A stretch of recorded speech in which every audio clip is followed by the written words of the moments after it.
ನಮಸ್ಕಾರ ವೀಕ್ಷಕರೇ, ಇಂದಿನ ಸಂಚಿಕೆಯಲ್ಲಿ ಥೈರಾಯ್ಡ್ ಸಮಸ್ಯೆಗೆ ಮತ್ತಷ್ಟು ಆಸನಗಳ ಅಭ್ಯಾಸವನ್ನು ಮಾಡೋಣ.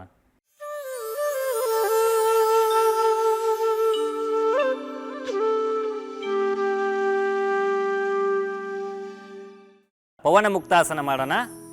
ಈಗ ಶವಾಸನಕ್ಕೆ ಬನ್ನಿ. ಇಲ್ಲಿ ಸಾಧಕರಿಬ್ಬರು ಮಾಡಿ ತೋರಿಸ್ತಾ ಇದ್ದಾರೆ. ನಿಮಗೆ ಸುಲಭವಾಗಿ ನೀವು ನೋಡಿಕೊಂಡು ನಿಮ್ಮ ದಿನನಿತ್ಯ ಜೀವನದಲ್ಲಿ ಅಳವಡಿಸ್ಕೊಳ್ಬೇಕಾಗಿದೆ. ಶವಾಸನಕ್ಕೆ ಹೋಗಿ ಅಂಗಾತವಾಗಿ ಮಲಗಬೇಕು. ನಿಧಾನವಾಗಿ ಮಾಡಬೇಕು. ಎರಡೂ ಕೈಗಳನ್ನು ಮೇಲ್ಮುಖವಾಗಿರಲಿ. ಶವಾಸನ. ಕಾಲನ್ನು ಅಗಲ ಇಟ್ಕೊಳ್ಳಿ, ಕೈಯನ್ನು ಮೇಲ್ಮುಖವಾಗಿರಲಿ. ಈ ರೀತಿ ಇದು ಶವಾಸನ. ಕಾಲನ್ನು ಕೂಡಿಸಿ ಈಗ ಪವನ ಮುಕ್ತಾಸನ ಮಾಡೋಣ. ಕೈಯನ್ನು ಪಕ್ಕದಲ್ಲಿ ತೊಗೊಂಬನ್ನಿ, ತೊಡೆ ಪಕ್ಕದಲ್ಲಿ. ಉಸಿರು ತಗೊಳ್ಳಿ. ಉಸಿರು ಬಿಡ್ತಾ ಏನು ಮಾಡಿ, ಮೊಣಕಾಲನ್ನು ಮಡಿಸಿ ಎದೆ ಹತ್ರ ಒಂದು ಕಾಲನ್ನು ತೊಗೊಂಬರ್ಬೇಕು. ಒಂದು ಕಾಲ ಏಕಪಾದ ಪವನ ಮುಕ್ತಾಸನ. ಸರಿಯಾಗಿ ಎದೆ ಹತ್ರ ಪ್ರೆಸ್ ಮಾಡಿಕೊಂಡು ಎರಡೂ ಕೈಗಳನ್ನು ಏನು ಮಾಡಬೇಕು, ಮೇಲ್ಗಡೆ ತೊಗೊಂಡು ಅದನ್ನು ಸರಿಯಾಗಿ ಅಪ್ಪಿಕೊಂಡು ಎದೆಗೆ ಪ್ರೆಸ್ ಮಾಡ್ಕೋಬೇಕು. ಈಗ ಏನು ಮಾಡಿಬಿಟ್ರು, ತಲೆಯನ್ನು ಮೇಲ್ಮೇಲೆ ಎತ್ತಿಬಿಟ್ರು. ಹೀಗೆ ಮಾಡಿದರೆ ಏನಾಗುತ್ತೆ, ತಪ್ಪಾಗತ್ತೆ. ಯಾವತ್ತು ಈಗ ಉಸಿರನ್ನು ಬಿಡ್ತಾ ಕಾಲನ್ನು ಫೋಲ್ಡ್ ಮಾಡಿ ಪ್ರೆಸ್ ಮಾಡಿದಾಗ ನೆಕ್ಸ್ಟ್ ಏನು ಮಾಡಬೇಕು ಅಂತಂದರೆ, ಉಸಿರನ್ನು ತೆಗೆದುಕೊಳ್ತಾ ಏನು ಮಾಡಬೇಕು, ತಲೆಯನ್ನು ಮೇಲ್ಗಡೆ ಎತ್ತಬೇಕು. ಡೈರೆಕ್ಟಾಗಿ ಹೋಗ್ಬಾರ್ದು. ಇಲ್ಲಿ ಹೋಗ್ಬಿಟ್ಟು ಸರಿಯಾಗಿ ಉಸಿರಾಡಿಸ್ಬೇಕು. ನಾವು ಎಲ್ಲಿ ತಪ್ಪು ಮಾಡ್ತೇವೆ ಅಂತಂದರೆ, ಯೋಗನ ಏನು ಅಂತಂತಂದರೆ ಬ್ರೀತ್ ಬಿಟ್ಟು ಏನೋ ಒಂದು ಸರ್ಕಸ್ ಥರ ಮಾಡಿಬಿಡ್ತೀವಿ. ಆ ರೀತಿ ಮಾಡಿದಾಗ ನಮಗೇನಾಗುತ್ತೆ ಅಂತಂದರೆ ಹೆಚ್ಚಿನ ಲಾಭವೇ ಸಿಗೋದಿಲ್ಲ. ಆ ಆಸನದಲ್ಲಿ ಎಷ್ಟು ಲಾಭ ಸಿಗಬೇಕಂತಕ್ಕಂಥದ್ದು ಇರ್ತದಲ್ಲ, ಆ ಲಾಭ ಸಿಗೋದಿಲ್ಲ. ಸೊ ಈ ರೀತಿ ನೀವು ಮಾಡಬೇಕಾಗತ್ತೆ. ಮೈ ಬಾಡಿ ಫುಲ್ ಫ್ರೀ ಇರಬೇಕು, ಸರಿಯಾಗಿ ಉಸಿರಾಡಿಸ್ತಾ ಇರಬೇಕು. ಈಗ ನಿಧಾನವಾಗಿ ಉಸಿರನ್ನು ಬಿಡ್ತಾನೆ ತಳಗಡೆ ತೊಗೊಂಬರ್ಬೇಕು. ತಲೆಯನ್ನು, ಕೈಗಳನ್ನ ಬಿಚ್ಚಿ ಉಸಿರನ್ನು ತೆಗೆದುಕೊಳ್ತಾ ಸ್ಟ್ರೆಚ್ ಮಾಡಬೇಕು. ಈ ರೀತಿ. ಈಗ ಎಡಗಾಲನ್ನು ಉಸಿರು ಬಿಡ್ತಾ ಫೋಲ್ಡ್ ಮಾಡಿ ಎರಡೂ ಕೈಗಳನ್ನ ಏನು ಮಾಡ್ಕೊಳ್ಳಿ, ಮೇಲ್ಗಡೆ ತೊಗೊಂಬನ್ನಿ. ಸರಿಯಾಗಿ ಲಾಕ್ ಮಾಡ್ಕೊಳ್ಳಿ ಎರಡೂ ಕೈಗಳಿಂದ. ಉಸಿರನ್ನು ತೆಗೆದುಕೊಳ್ತಾ ಏನು ಮಾಡಬೇಕು, ತಲೆಯನ್ನು ಮೇಲ್ಗಡೆ ತೊಗೊಂಬನ್ನಿ.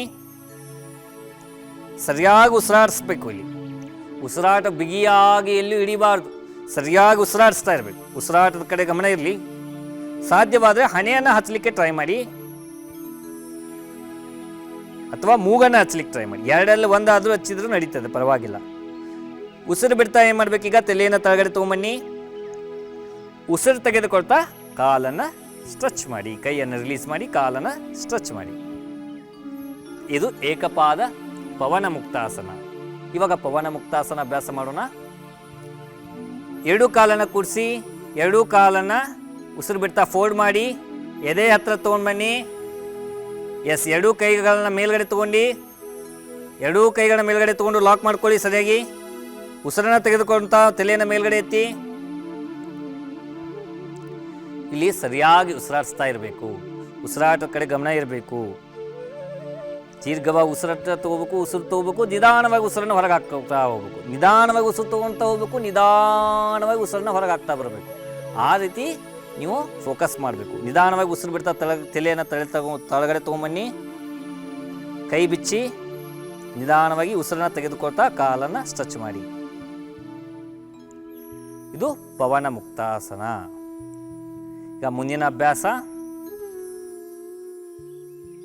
ಈಗ ಮುಂದಿನ ಅಭ್ಯಾಸಕ್ಕೆ ಹೋಗೋಣ. ಸೇತುಬಂಧಾಸನ. ಸೇತುವೆಯನ್ನು ಹೋಲುವಂಥ ಆಸನಕ್ಕೆ ಸೇತುಬಂಧಾಸನ ಅಂತ ಕರೀತಾರೆ. ಈ ಎರಡೂ ಕಾಲನ್ನು ಏನು ಮಾಡಬೇಕಂತಂದರೆ ಫೋಲ್ಡ್ ಮಾಡಿ, ಫಸ್ಟ್ ಎರಡು ಜಾಯಿನ್ ಮಾಡಿ, ಉಸಿರು ತೆಗೆದುಕೊಳ್ತಾ ಫೋಲ್ಡ್ ಮಾಡಿ ಎರಡು ಕಾಲನ್ನ. ನಿಮ್ಮ ಎರಡೂ ಕಾಲುಗಳನ್ನು ಏನು ಮಾಡ್ಕೋಬೇಕು, ಅಗಲಿಸ್ಬೇಕೀಗ. ಪಾದವನ್ನು ಅಗಲಿಸ್ಬೇಕು. ನಿಧಾನವಾಗಿ ಏನು ಮಾಡ್ಕೋಬೇಕಂತಂದರೆ, ಇಲ್ಲೂ ಎರಡು ಥರ ಇದೆ.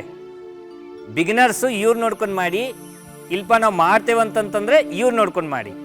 ಈಗ ಎರಡೂ ಕಾಲುಗಳನ್ನು ಸರಿಯಾಗಿ ಎರಡೂ ಕೈಗಳಿಂದ ಹಿಡ್ಕೋಬೇಕು. ಸರಿಯಾಗಿ ಉಸಿರನ್ನು ತೆಗೆದುಕೊಳ್ತಾ ಮೇಲ್ಗಡೆ ಲಿಫ್ಟ್ ಮಾಡಿ. ಎದೆ ಭಾಗವನ್ನು ನಿಮ್ಮ ಚಿನ್ನ ಹತ್ರ ಬಂದು ತಗಲಿಸ್ಬೇಕಲ್ಲಿ. ಈ ಚಿನ್ನ ಅಂತ ಏನಿರ್ತದಲ್ಲ, ಇದು ಗದ್ದ. ಈ ಗದ್ದದ ಭಾಗಕ್ಕೆ ಏನು ನಿಮ್ಗೆ ಟಚ್ ಆಗ್ಬೇಕಂದ್ರೆ ಜಸ್ಟ್ ಟಚ್ ಆಗಬೇಕು.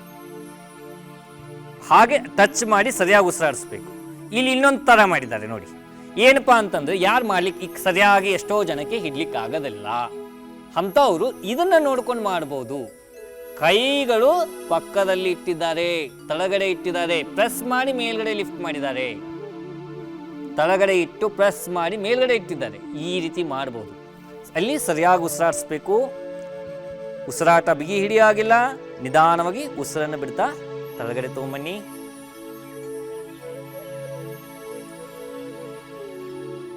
ಎಸ್, ಕಾಲನ್ನು ಸ್ಟ್ರೆಚ್ ಮಾಡಿ ನಿಧಾನವಾಗಿ, ಎರಡೂ ಕಾಲುಗಳನ್ನು ಸ್ಟ್ರೆಚ್ ಮಾಡಿ. ಇದು ಸೇತುಬಂಧಾಸನ. ಈಗ ಮುಂದಿನ ಅಭ್ಯಾಸಕ್ಕೆ ಹೋಗೋಣ. ಸರಳ ಮತ್ಸ್ಯಾಸನ. ಎಸ್, ಈಗ ಏನು ಮಾಡ್ಬೇಕಂತಂತಂದ್ರೆ ನಿಧಾನವಾಗಿ ಎರಡೂ ಕೈಗಳನ್ನ ಹಿಂದ್ಗಡೆ ತಗೊಂಡ್ಬರ್ಬೇಕು. ನೋಡಿ ಇಲ್ಲಿ ಹೇಗೆ ಮಾಡ್ತಾ ಇದ್ದಾರೆ ಸಾಧಕರು. ಎಸ್, ಚಕ್ರಾಸನ ಹೇಗೆ ಲಿಫ್ಟ್ ಮಾಡೋ ಭಂಗಿ ಇದೆಯಲ್ಲ ಅದೇ ರೀತಿ ಎರಡೂ ಕೈಗಳನ್ನು ಏನು ಮಾಡ್ಕೋಬೇಕು, ನಿಮ್ಮ ಕಿವಿಯ ಪಕ್ಕದಲ್ಲಿ ತಗೊಂಡ್ಬರ್ಬೇಕು. ಎರಡೂ ಕೈಗಳನ್ನು, ಎರಡೂ ಕಾಲುಗಳನ್ನು ಸರಿಯಾಗಿ ಕೂಡಿಸಿ. ಈ ಎಷ್ಟು ಸಾಧ್ಯ ಆಗುತ್ತಲ್ಲ ಅಷ್ಟು ನಿಮ್ಮ ತಲೆಯನ್ನು ಮೇಲ್ಗಡೆ ಲಿಫ್ಟ್ ಮಾಡಬೇಕು. ತಲೆ ಮೇಲ್ಗಡೆ ಲಿಫ್ಟ್ ಮಾಡಿ. ಎಸ್, ಈಗ ಎರಡೂ ಕೈಗಳನ್ನು ಏನು ಮಾಡ್ಕೋಬೇಕು, ನಿಮ್ಮ ತೊಡೆಯ ಮೇಲೆ ಇಟ್ಕೋಬೇಕು. ಫುಲ್ ಏನು ಮಾಡಬೇಕು, ಸ್ಟ್ರೆಚ್ ಮೇಲ್ಗಡೆ ಮಾಡಬೇಕು. ಕೈಯನ್ನು ತೊಡೆ ಮೇಲೆ ಇಟ್ಕೊಂಡು ಫುಲ್ ಸ್ಟ್ರೆಚ್ ಮಾಡಬೇಕು. ಉಸಿರಾಡಿಸ್ತಾ ಇರಬೇಕು. ಫುಲ್ ಹೇಗೆ ಸ್ಟ್ರೆಚ್ ಮಾಡಿದಾರೋ ಹಾಗೆ ರೀತಿ ಮಾಡಿಕೊಂಡು ಸರಿಯಾಗಿ ಉಸಿರಾಡಿಸ್ತಾ ಇರಬೇಕು. ಕಾಲನ್ನು ಸರಿಯಾಗಿ ಜೋಡಿಸ್ಬೇಕು. ಹಿಂಬಡವನ್ನು ಕೂಡಿಸಿದ್ರೆ ಒಳ್ಳೆಯದು. ಕೂಡಿಸ್ಲಿಕ್ಕಾಗಲಿಲ್ಲ ಸಾಧ್ಯವಾದಷ್ಟು ಮಾಡಿ.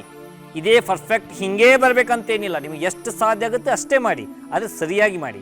ಉಸಿರಾಟ ಕ್ರಿಯೆ ಕೂಡ ಸರಿಯಾಗಿರಬೇಕು. ಈಗ ನಿಧಾನವಾಗಿ ಎರಡೂ ಕೈಗಳನ್ನ ಹಿಂದ್ಗಡೆ ತೊಗೊಂಡು ಬನ್ನಿ. ಕಿವಿಯ ಪಕ್ಕದಲ್ಲಿ ಎರಡೂ ಕೈಗಳು ಇಟ್ಕೊಳ್ಳಿ. ಈಗ ನಿಧಾನವಾಗಿ ತಳಗಡೆ ಇಳಿಸಿ. ಈಗ ನಿಧಾನವಾಗಿ ಕೈಗಳನ್ನ ಎರಡೂ ತೊಡೆ ಪಕ್ಕದಲ್ಲಿ ತಗೊಂಬನ್ನಿ. ಈಗ ಸರ್ವಾಂಗಾಸನವನ್ನು ಅಭ್ಯಾಸ ಮಾಡೋಣ. ಸರ್ವ ಅಂಗಗಳಿಗೂ ರಕ್ತ ಸಂಚಲನೆ ಮಾಡುವ ಅಂಥ ಆಸನ ಇದು. ಇದಕ್ಕೆ ಸರ್ವಾಂಗಾಸನ ಅಂತ ಕರೀತಾರೆ. ಈ ಸರ್ವಾಂಗಾಸನವನ್ನು ಮಾಡಬೇಕಾದಾಗ ಎರಡೂ ಕೈಗಳನ್ನ ತಳಗಡೆ ಇರಬೇಕು. ಯಾರು ಮಾಡಲಿಕ್ಕಾಗಲ್ಲ ಅವರು ಅಷ್ಟೇ ಅರ್ಧ ಸರ್ವಾಂಗಾಸನ ಅಥವಾ ಅರ್ಧ ಹಾಲಾಸನ ಅಂತ ಏನು ಕರಿತೀವಲ್ಲ ಆ ರೀತಿ ಮಾಡ್ಬೋದು. ಇವು ಪೂರ್ತಿ ನಿಮಗೆ ಯಾವ ರೀತಿ ಮೇಲಕ್ಕೆ ಎತ್ತಬಹುದಲ್ಲ ಅಂಥವರು ಇವ್ರನ್ನ ನೋಡ್ಕೊಂಡು ಮಾಡ್ಬೋದಾಗಿದೆ. ಎಸ್, ಉಸಿರನ್ನು ತೆಗೆದುಕೊಳ್ತಾ ನಿಧಾನವಾಗಿ ಎರಡೂ ಕಾಲುಗಳನ್ನು ಮೇಲ್ಗಡೆ ತೊಗೊಂಬನ್ನಿ. ಇಲ್ಲಿ ಉಸಿರಾಡಬೇಕು. ಯಾರು ಮಾಡೋಕ್ಕಾಗಲ್ಲ ಅವ್ರು ಈ ರೀತಿ ಮಾಡ್ಬೋದು. ಇಲ್ಲಿ ಇಷ್ಟು ನಿಂತು ಸರಿಯಾಗಿ ಉಸಿರಾಡಿಸ್ಬೋದು. ಇವಾಗ ನೀವು ಮಾಡ್ಬೋದಾಗಿದೆ.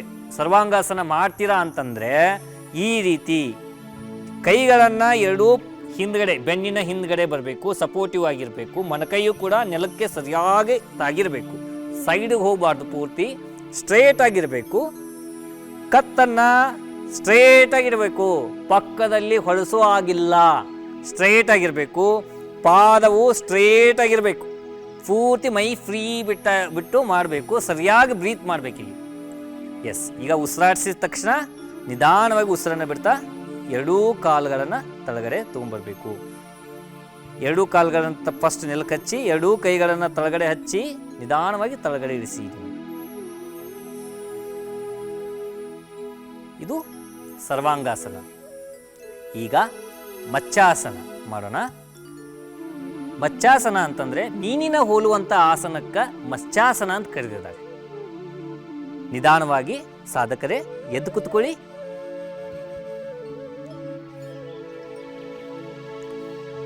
ಪದ್ಮಾಸನವನ್ನು ಹಾಕೊಳ್ಳಿ.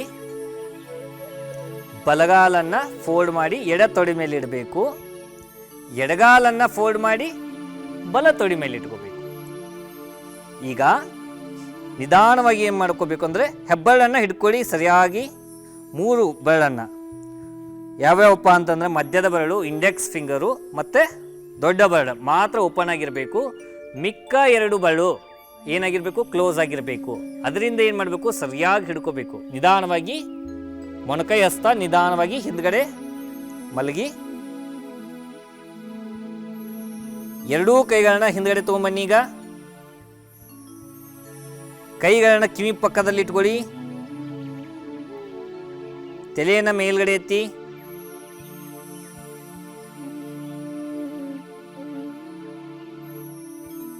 ಯಾರು ಬಿಗಿನರ್ ಇದ್ದಾರಲ್ಲ ಇವ್ರನ್ನ ನೋಡ್ಕೊಂಡು ಮಾಡಿ.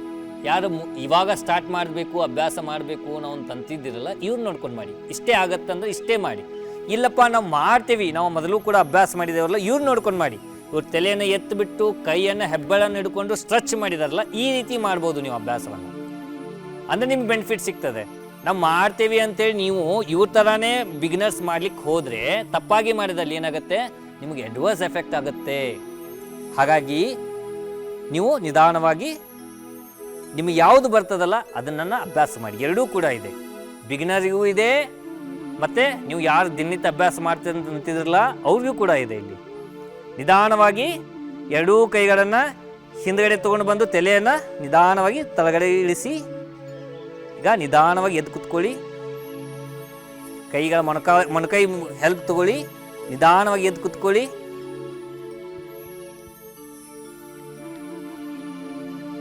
ಎಸ್, ಕಾಲನ್ನು ಎರಡೂ ಕಾಲುಗಳನ್ನು ಏನು ಮಾಡಿ, ಒಂದರ ಮೇಲೆ ಒಂದು ಏನು ಪದ್ಮಾಸನದಲ್ಲಿ ಕೂತಿರ್ತೀವಲ್ಲ, ನಿಧಾನವಾಗಿ ಎಡಗಾಲನ್ನು ಸ್ಟ್ರೆಚ್ ಮಾಡಿ ಫಸ್ಟು, ಆ ನಂತರ ಬಲಗಾಲನ್ನು ಸ್ಟ್ರೆಚ್ ಮಾಡಿ. ಈಗ ಮುಂದಿನ ಆಸನ ಸಿಂಹಾಸನ. ಈಗ ಮುಂದಿನ ಆಸನ ಸಿಂಹಾಸನ. ಸಿಂಹದ ಹಾಗೆ ಹೋಲುವಂಥ ಆಸನಕ್ಕೆ ಸಿಂಹಾಸನ ಅಂತ ಕರೀತಾರೆ. 84 ಲಕ್ಷ ಆಸನಗಳಿದೆ ಒಂದು. ಆ 84 ಲಕ್ಷಗಳ ಆಸನದಲ್ಲಿ ಇಂಪಾರ್ಟೆಂಟ್ ಆಸನ ಯಾವ್ಯಾವ ಅಂತಂತಂದ್ರೆ 4 ಆಸನಗಳು. ಅದು ಸಿದ್ಧಾಸನ, ಪದ್ಮಾಸನ, ಸಿಂಹಾಸನ, ಭದ್ರಾಸನ ಅಂಥೇಳಿ.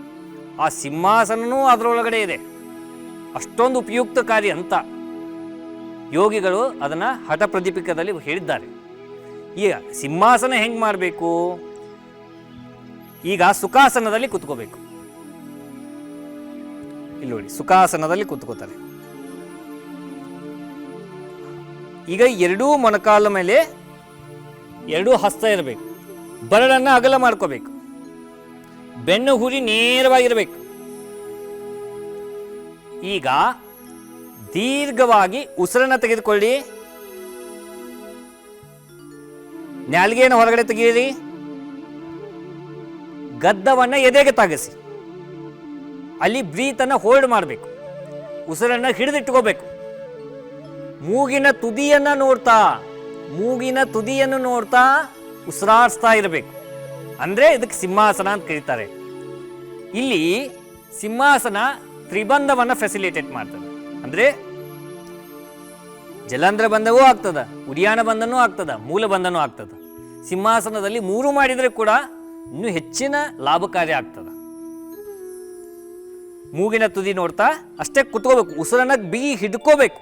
ಉಸಿರು ತೆಗೆದುಕೊಂಡು ಗದ್ದವನ್ನ ಏನು ಮಾಡಬೇಕು, ಎದೆಗೆ ತಾಗಿಸಿ ನಾಲಿಗೆಯನ್ನು ಚಾಚಿ ಮೂಗಿನ ತುದಿಯನ್ನು ಸರಿಯಾಗಿ ನೋಡ್ಕೊತ ಕುತ್ಕೋಬೇಕು. ಮೂಗಿನ ತುದಿ ಮೇಲೇ ದೃಷ್ಟಿ ಇರಬೇಕು, ಎಲ್ಲೂ ಇರಬಾರ್ದು. ಆ ನಂತರ ನಿಮಗೆ ಎಷ್ಟು ಸಾಧ್ಯತೆ ಅಷ್ಟೇ ಹಿಡ್ಕೊಳ್ಳಿ. ಆಮೇಲೆ ಹಿಡಿದ ತಕ್ಷಣ ನಿಧಾನವಾಗಿ ಉಸಿರನ್ನು ತೆಗೆದುಕೊಳ್ತಾ ನಿಧಾನವಾಗಿ ತಲೆಯನ್ನು ಮೇಲ್ಗಡೆ ತೊಗೊಂಬನ್ನಿ. ನಾಲಿಗೆಯನ್ನು ಒಳಗಡೆ ಹಾಕ್ಕೊಳ್ಳಿ. ಎಸ್, ಈಗ ಕೈಗಳನ್ನು ರಿಲೀಸ್ ಮಾಡಿ. ಇದಕ್ಕೇನಂತಾರೆ ಅಂತಂದರೆ ಸಿಂಹಾಸನ ಅಂತಂತಾರೆ. ಪ್ರಿಯ ವೀಕ್ಷಕರೇ, ಇಂದಿನ ಸಂಚಿಕೆಯಲ್ಲಿ ಥೈರಾಯ್ಡ್ ಸಮಸ್ಯೆಗೆ ಒಂದಿಷ್ಟು ಆಸನಗಳನ್ನು ನೋಡಿದ್ದೀರಾ. ಮುಂದಿನ ಸಂಚಿಕೆಯಲ್ಲಿ ಇನ್ನೊಂದಿಷ್ಟು ಆಸನದೊಂದಿಗೆ ಭೇಟಿಯಾಗೋಣ. ನಮಸ್ಕಾರ.